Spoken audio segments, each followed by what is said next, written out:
Hey, folks, this is Brian Blessing. Hope you're enjoying the Hockey Betting Podcast. We have a couple chuckles, try to get you a lot of winners. Check out the hockeybettingpodcast.ca. We got a number of books that have joined up with us and have incredible sign-up offers for you to play hockey with that first deposit. Get on board. Go to the hockeybettingpodcast.ca. Click the link, sign up, and have some fun with us. You're listening to the Hockey Betting Podcast with your hosts, Brian Blessing in Las Vegas and Cam Stewart in Toronto. This is the Hockey Betting Preview for Tuesday, April 13th, 2021. And now live from Las Vegas, your host of the Hockey Betting Podcast, Brian Blessing. All right, boys and girls, here we go. It's the Hockey Betting Podcast. I invite you to check out the hockeybettingpodcast.ca. Sign up at the books, have some fun. A couple of chuckles talking hockey on NHL trade deadline day. We took a little mini sabbatical, but it said it made no sense. We're back. Deals were made. And the irony of ironies is a lot of these deals, guys are going to be going against their former teams immediately, which is always the way it works out. Brian Blessing in Vegas, Cam Stewart's in Mississauga. My friend, what'd you make of trade deadline day? I think, let me hear, I'll just throw a Gatling gun at you. The Leafs are all in. Well, yeah, the Leafs and the Panthers are all in. I would say were pretty impressive. And Mantha to Washington in the lone real blockbuster, he's got so much potential. Problem is he brings it every 5 games. You don't know. But, well, the thing is, also, you're playing for Detroit. Now you're playing with Washington, right? A change of scenery is going to help these guys. Old Ovi ain't going to let him float around. No, that's the beautiful thing. You said it, Brian, and let's give Detroit a lot of credit. Hey, Mantha, it's been nice, but they can do it with the rest of the guys they have on their team. Like, they're unbelievable. These guys are just like, what were they the other night? Like plus 400 or something? Well, yeah, they just beat Columbus. So, like, I saw these guys live, Brian, like minus 500 against Detroit. Like, are you kidding me? We like Carolina in the playoffs, but I'll give Detroit all the credit in the world. These guys grind. It doesn't matter how they feel or whatever. They show up for work and they get things done, and I respect that. Let me tell you something, buddy. Talk to me, God willing, right? We're doing this thing, you say 3 years from now. Cam just left. Cam just hung up.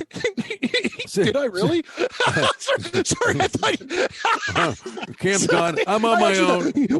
I'm on my own. I just see you just see smoke trails. You're like, holy geez, for a 285-pound guy, he's moving fast.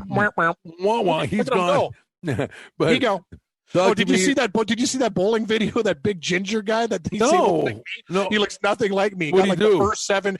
They call him the Ginger Assassin. The first 7-10 split ever. It's on video. Go click in Ginger Assassin bowling. It's the funniest video you ever see. Did he hit 7-10 split? But did he hit it off the inside of the pin and get it dancing? Yeah, or did he go to yes. And the ball, like, it's awesome, bro. And he doesn't even flip out. It's the announcers go nuts. Anyway. Let's talk. So, well, here's what I was going to say to you. Yes. You're talking about the Red Wings. Talk to me in 3 years. Ottawa and Detroit. I agree. In 3 years. Listen, Yzerman knows what he's doing. Okay, Mantha's out of there. He gets Vrana and Panic back. They'll be certainly fine for them next year. A 2021 first, a 2022 second. This guy's stockpiling. Don't kid yourself. Yzerman knows what he's doing. They made fun of him for taking the German defenseman 4 overall a couple years ago. This kid's supposedly the hottest prospect over in Europe now. Yzerman knows what he's doing. Of course he does. And the thing about Detroit is it's just one of those legacy teams, and enough is enough. After a while, you're going to stockpile picks. You're like Steve Yzerman. You said it. They're going to get better. All these other teams, man, you don't want to deal with Ottawa. They just beat Winnipeg. It's one of those things. Like, we're doing these shows, Brian, like, it's competitive. And you can say what you want. Hockey's different. Like, these teams battle and they grind till the end. And as you said, the Leafs are all in. I love the Foligno move. I don't understand really. I guess with Dave Rittich there, I got to believe that there's a problem with Frederick Anderson's contract or something. And Hutch is done. So he's the third stringer, correct? Like, I'm just being obvious. Like, there's four cooks in the kitchen right now. And that's going to happen. So Campbell's going to be the starter and Rittich will be their backup, correct? But you think about it. The rich get richer from the offensive nature of things with the Leafs, but it's more than that. Foligno can put the puck in the net. He's also tough. Foligno's the guy who says, follow me, boys. And I know Tavares is the captain. Whatever. The way that you watch the way Foligno plays, that's what this team needs is a little bite to their game. And Foligno will bring that. It's funny too, like the Leafs make all these moves and then Boston pick up Hall because they needed that secondary scoring. Like I really like the moves and the additions for all the teams. And you said it, like, contenders jumped in. That's the thing, and it's going to be interesting, buddy. Like, and by the way, playoffs. I am a frustrated Sabres fan, but I will say this to all the whack-a-moles that are out there, and they're ready to, just rip cord at Kevin Adams out of there.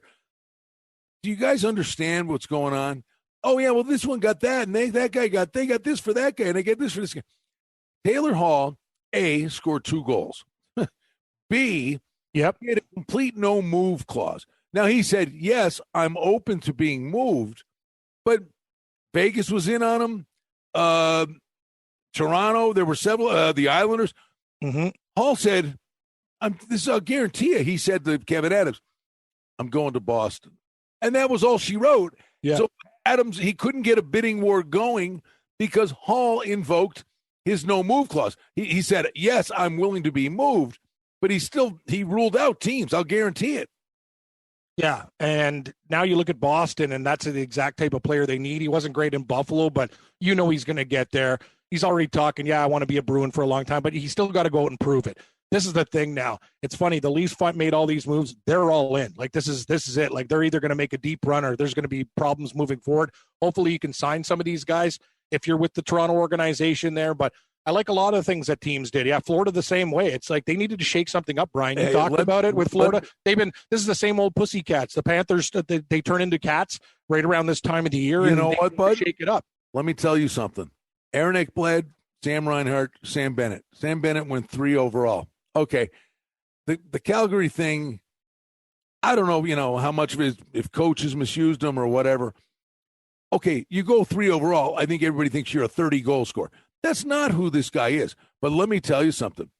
He is a nasty badass. And I'm telling you, the change of scenery, you watch what Sam Bennett does for Florida. I love that move from Florida. I do too. And they needed a little bit of grit with their team. Like, they have scorers and stuff, but I think Florida needed to do that. No, it's been pretty wild, Brian. Like, a lot of the moves were made earlier. Look at the Penguins too. You talk about them and they pick up Jeff Carter. He's a winner. Like, very interesting. Like, a lot of the time I look at the moves and go, this trade deadline, there wasn't that crazy move, but I really like the way the pieces fit. I think teams actually really thought about it this year. And I can't really say that was stupid or I don't agree with that. I really like all teams. They did their due diligence. Nobody got really fleeced or burned. I think it was just, adding parts that every team needed the part that they got. So I think there was one blockbuster, and that was Mantha in Detroit. Yeah, and Detroit and they stockpile picks, which I'm always a fan of. Okay, so let's get to Tuesday, excuse me. And here's the deal: it always happens. Here's a new angle, Cam. The first game on the board. Let's talk about. Maybe the second game on the board. Rangers in Jersey. Rangers $1.80. The total on the game is 6. I wonder what's the mindset of the Rangers. You're sitting there, you're 4 behind the Bruins, but the Bruins have 2 in hand. Do the Rangers think they can pull this off? They do, because they beat the Islanders and then they lost to them in overtime. So they got 3 out of a possible 4 points their last game, Bri. I think they're going to battle to the end. I know I've been in that situation when I played, and you still got to believe. You go to the rink showing up. As for New Jersey, they've tapped out. The Devils, they played Pittsburgh. They haven't really been playing good hockey. They have young guys on their team.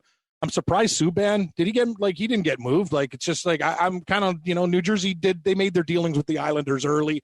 I think there were some other guys they probably tried to get rid of and couldn't because of contracts. But here's the thing. The Devils are going to play out the string. The Rangers are a better team, and I don't want to lay, $1.75, $1.80. I like the Rangers are going to win the game. Total, I kind of lean over because the Devils aren't playing very good defensive hockey. Look what Pittsburgh did to them. I see like a 5-2 type of game. I think the Rangers kicked their ass. Here's the one I was. Oh yeah, Rangers are nothing, but yeah. I wouldn't lay 70. I go. No, I don't like the price. They have to be parlayed, or you take them on the puck line with the over. I gotta say it. I mean, Buffalo and Boston. Boston is minus 330. The total's 5.5. We got a new angle in play here. We talk about first game home from a long road trip. How about first game in the lineup after driving 600 miles for Taylor Hall and Curtis Lazar in separate cars driving to Boston, going to play in the game tomorrow. Okay. But you know what? I got to say this because they were a punchline. I've been making money on the Sabres of late. Ullmark is playing really good. They didn't move him. They didn't sign him. They're working on a contract extension for the guy. He's been really good. And Cam, you know what? Since Granato took over, Kruger's held so many of these guys back. What is happening? I think we said this at the beginning of the year and it never panned out.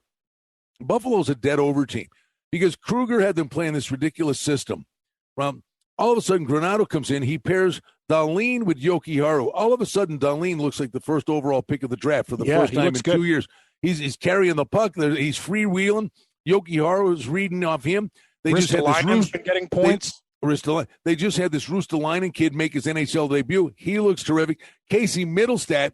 Middlestat's becoming a player. I know. Who's been buried for 3 years, was the 8th pick of the draft. He's playing center. He's playing like he cares. Tage Thompson, who came over in the Ryan O'Reilly.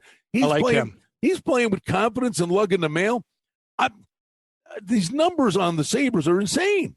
They are. Here's the thing. You can't bet Boston. You can't parlay Boston. You take the over in this game if you believe there's going to be goals at 5.5. You take Buffalo in the over, Buffalo plus 1.5. What's your plus? Your plus 1.5 is probably still plus money, isn't it? Big time. With a minus 340 favorite. You're damn right it is. Yeah. Look, yeah. Yeah.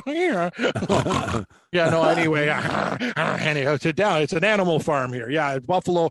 I'll take the plus 1.5. They'll battle. Here's the thing about Boston too. They got a little bit of a cushion. They screwed up on the weekend. They could have put a nail in Philly's coffin. They didn't. I think they understand the importance of the game. I just can't bet them at this price. So I'm probably going to look at the total. If you think Buffalo's going to score some goals, Brian, it's 5.5. So if even, a 4-2 type of game, I think I like the total even better than the underdog in Buffalo. Boston should win, but are we going to get 6 goals? I think we can get there. Philly, Washington. Washington's laying $1.60. I don't know that Mantha makes the game. I would think he would. Philly, you talk about tapping out Philly. Philly, here's the thing about Philly. They get rid of Shane Gottsespierre on waivers, and the guy's basically saved their season since he's come back with huge goals. I'm like, what's going on here? Like, what are these guys doing? Philadelphia is a weird team, man. I think they know they're done. Them and the Rangers are where they have to catch Boston. It's unrealistic. The goaltending still sucks. Am I seeing a 5? No, that's got to be a mistake. That's a 6. 6 over 15. I know on one book I'm seeing a 5.5. I'm like, if you could find a 5.5, guys, just call the Brinks truck. Like, that's just stupid. And it never fails, buddy. Here's the matchup. I mean, this is what's projected. Toronto's 2-10 against Calgary. Can't lay that juice. But it's Big Save Dave against Markstrom, who took his job. Interesting. It never fails, right? That the trade happens. Under. You know what? Both goalies step up to the plate. I'm better than you. Under. Leafs win like a 2-1 game. Hey, man, if you can find if that thing goes to 5.5, I still like the under. You find 6, you pull the trigger. 6.5, you call up the Brinks truck, but that's I like the under. I'm with you, Blessing. Let's rock. It's honestly, Cam, will make big. You know what? Funny thing about Big Save Dave is it's funny. As a Flame goalie, he always played his best hockey against Toronto. Let's see if he'll do it against his former team in Calgary. All right. I mean, the funny thing is, this is intangible week in the NHL. There's going to be a lot of this. And oh, by the way, let me just ask, how's the dog doing? Is the pooch out? Is he on the leash or is he out? Who, Hideki? No, the pooch, the barking dog. Oh, the barking dog. Yeah, buddy. Tampa Bay's $1.80 at Nashville. Here's the thing. Nashville's 8-2 in their last 10. I know, and I'm going to take them. They got hosed in that last game against Tampa. They had a bad disallowed goal. I'm like, why is the league helping out Tampa Bay? This is what I don't understand. They're already good. Like every time I watch a Tampa Bay game, they get a great call or some bad video play always goes in their way. It really pisses me off, to be honest with you. And I'm not a Nashville Predator fan. I will be taking them at this price. You give me the Predators as a dog against Tampa Bay, I'm going to step up. What they lose the last game, Brian, was it 2-0? Sorrow still played well. I'm with Nashville or nothing. The score of the game was 3-zip. 3-zip, sorry. Yeah, empty netter or something. But anyway, okay. I don't think that score was indicative. Nashville dominated that hockey game and lost. That's hockey. Florida is 20 cents on the road. Now, they made some really nice acquisitions. I don't know. We got to do a little homework here. I'm not saying that it wouldn't be the difference. to play on him or not. Bennett coming down from Canada, I don't know how long, what that deal is going to be, how long until the new guys get in. I would certainly imagine Montour makes his debut for the Panthers. And I think Florida, they should have a bounce in their step that management said, we're going for it. I agree. And the thing is, it's also a revenge spot. Dallas murdered them over the weekend. So I got to believe that Florida shows up. Dallas is a weird team. They had a chance against Nashville. They didn't get it done. I kind of like Florida. Like, they got to right the ship, Brian. Like, they haven't been playing very good hockey, and this is a big game for them. They are the better team, but did you see that Dallas game? Like, Dallas was up 3-0 before the game even started. Like, Florida needed to make some moves just to figure it out and say, guys, we can't repeat this history. It's the same thing every year. We're a dark horse, we overachieve and we gag, and then we're an early exit or don't even make the playoffs. So that's Florida's MO. They got to change that. We'll look at this one, but I kind of like Florida in a revenge spot. All right, off to Wednesday. Winnipeg and Ottawa. Winnipeg's $1.80 on the road, total 6.5. The one thing I say, Wheeler's out, and how long he'll be out. That obviously. Winnipeg's going to win this game. I watched this game tonight. Ottawa beat them 4-2. Winnipeg they had a 2-0 lead, and they shut down. Paul Maurice is going to bag skate these guys. They're going to be ready to play the next game. It was a nice story for Ottawa, a nice win. You take Winnipeg on the puck line, or you take them in a parlay. I think they come back, and I love Ottawa. Should have picked them tonight. That was a really good spot for them against Winnipeg. They try every night. Winnipeg, though, they understand you can't screw around like this again. They'll win this game against Ottawa. Usually we go over then under. This was a push tonight. I'm wondering, they just played a 4-2 game. The game a few games back was 4-3, and then Winnipeg was scoring 4 or more against Montreal. Do you play the over? Over 6? Yeah, I got to be honest. If Allen's in net, I look twice. If it's Price, I take the over. Allen stood on his head in certain parts in this Leafs game. Could you believe the game stayed as a push? Toronto, when they were down a couple, they left the goaltender out for like a minute and a half. There was no empty net goal. Montreal missed like 5 chances by an inch. It was actually ridiculous for people that did play the over. Like, it was weird. But I will say this. Montreal understands this is one thing. That division's locked up, but they're the one team that other teams can catch mathematically. They got to keep on showing up. But I do, Brian, I think you're onto something. If it's 5.5, I think we might have to take the over. All right, Vegas and LA. This will be revenge game. Well, we got to find out what happens in the first leg, right? Literally, we're taping this as they're about to drop the puck. Vegas and LA. I believe tonight's Leonard's turn, so it likely will be under. It'll be Fleury. Yeah, it'll be Fleury in game 2. Each other though. You said it. You know Vegas better than anybody. These goaltenders, like, how do you take overs in Vegas? Like, this is the funny thing. You think Vegas can't score. Vegas can't score, and their goaltenders are great. Vegas put up 6 on Husso, who's a sieve, and then they lit up Arizona. And after the third goal, like, Arizona didn't show up until the 15-minute mark of the first period. Hill, they gave up a goal, and then right off the faceoff, Vegas got a breakaway. Hill makes a great save. I thought he was going to take his goal stick and smash it over his defenseman's head. Like, he was flipping out on the defense. Yeah, no, and I don't blame him. I wanted to flip out too, because I had Arizona. I thought I was going to win that game as a huge dog. Ended up getting the +1.5 because they didn't score an empty netter. Vegas, they're not scoring goals. We'll see what happens against Los Angeles, but I'll tell you one thing. We have a goaltending battle. Leonard's going to be the future of this team. Fleury, I'm surprised. Didn't you think Fleury was going to go somewhere, Brian, like the Pittsburgh or something crazy like that? I don't know. I don't know. You can't have 2 of those guys on the team in the future, though. Well, no, it's a soap opera that's got to be resolved. It does. But now you're going to be doing this stuff, and you're going to go. Here's what's going to happen, Cam. You're going to go 3 weeks, 4 weeks down the line. If Leonard surpasses Fleury as the starter, here comes Alan Walsh with the Photoshop again. Sword and back. Back. I love the sword and back photo.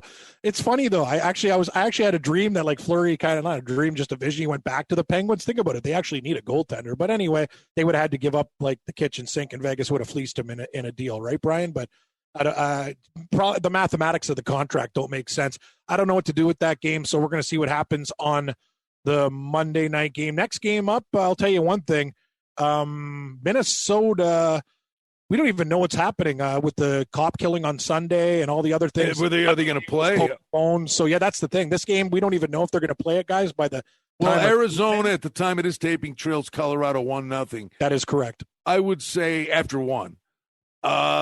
Minnesota owns them this year, though. But the funny thing is, Minnesota's this every third game, Minnesota scores like 9 goals.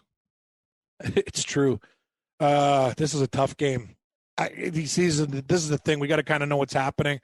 Arizona, I always like to take them at this price against Minnesota, and I've been burned earlier this year when Minnesota just every game they just don't match up. Arizona doesn't match up well against Minnesota, but I'm not laying 80 cents. All right, here we go. Come on, Colorado and St. Louis. St. Louis. I know where you're thinking. There's no way you can consider anything but the over. St. Louis is scoring goals I'd actually look at St. Louis as a dog the way they're playing. They're now. back, Cam. They are back in a big way. Colorado's a better team than them, but you're right. So the safer thing is you just take the over and don't even worry about the game. If you like St. Louis, a small sprinkle, but the over's the play. Well, and the price is right. I mean, plus $1.45 at home. Here's the thing, Cam. These guys, Arizona's kind of walled off.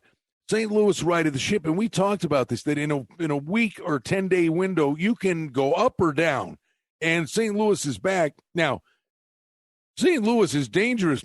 When you get to the playoffs, Vegas, they have a hard time with Minnesota, and there's Colorado, and not a soul's talking about St. Louis. If they get in, they have beaten Vegas, Colorado, and Minnesota, the lion's share of their remaining games. They're going to be real dangerous. I'm telling you. But I got to go over the total with these two.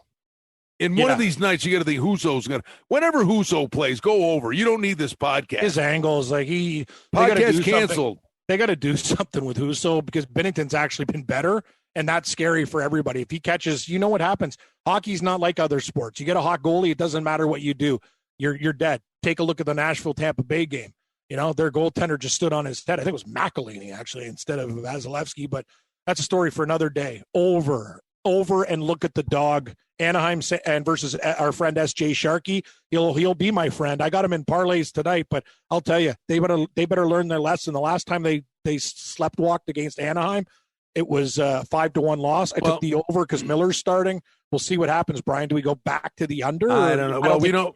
This is a tough one to do because we don't know what happened. They haven't faced off yet. The first game of the series. I will say this: San Jose's got to keep on winning. No, you nailed it. This is a monster week, big picture, monster week for San Jose because they are currently 4 points out. They really screwed up. 4 behind St. Louis. And they lost to the Kings on the weekend. They got to win both games. But they do have a game in hand. But you know how this changes, Cam? St. Louis got the game with Colorado, right? Coming up? Yep. If the Sharks win these 2 games and St. Louis loses to Colorado, the Sharks are in the playoffs. That's what I'm saying. S.J. Sharkey can't take Anaheim lightly. They have to go about their business. But I don't like what I've seen from San Jose the last couple games against L.A. and that 5-1 loss to Anaheim. I'm on the Sharks. It's parlay material. If these guys are professionals, they show up. But you never know. Sometimes Kane's a ghost. Sometimes he shows up. Sometimes Martin Jones is great. Sometimes he's a sieve. I like the Sharks. I don't like the price. All right, my friend. There you go. There we go. That was pretty well. We got through that thing. Eh? There's a lot of games here. Sorry, I'm scrolling. That's it, man. We made it Wednesday, Thursday. That's it. It's over. Okay. Sorry. I just want to crack a cold one there. You want to do Friday? I really need a beer. No, Brian, I don't. Want to do next Tuesday? Maybe next Tuesday. Sure. All right, bud. No, the trade deadline's behind us. Now we'll know what these teams are all about, and it's going to be interesting. Good stuff.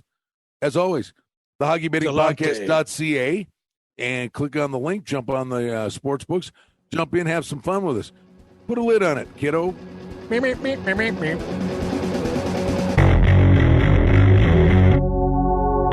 Hey, folks, this is Brian Blessing. Hope you're enjoying the Hockey Betting Podcast. We have a couple chuckles, try to get you a lot of winners. Hey, we hope you like what you're hearing. And if you do, hit the subscribe button and give us a review, give us a rating. Most importantly, enjoy the hockey and keep coming back to the Hockey Betting Podcast. The handicapping and sports odds information contained on this podcast is for entertainment purposes only. Please confirm the wagering regulations in your jurisdiction as they vary from state to state, province to province, and country to country. Using this information to contravene any law or statute is prohibited. The podcast is not associated with, nor is it endorsed by any professional or collegiate league, association, or team. This podcast does not target and is not intended for an audience under the age of 18. If you think that you have a gambling addiction, stop this podcast now and please seek help.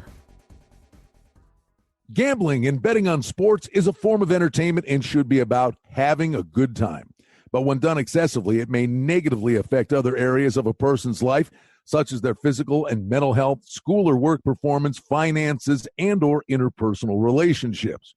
At the Hockey Betting Podcast, we're concerned about the addiction that gambling may cause, and for this reason, we encourage everyone to practice responsible gambling, an approach to gambling that helps you ensure that it remains an enjoyable activity.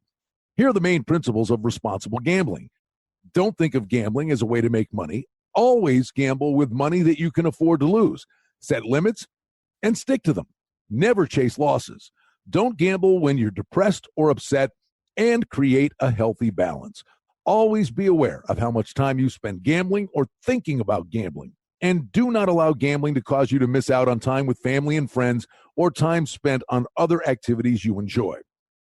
By following these guidelines, gambling can be a good time and great entertainment. If you feel at any time that your gambling is taking away from important areas of your life, is causing you stress or depression, or is leading to financial losses that are beyond your control, please reach out for help. Learn more at responsiblegambling.org.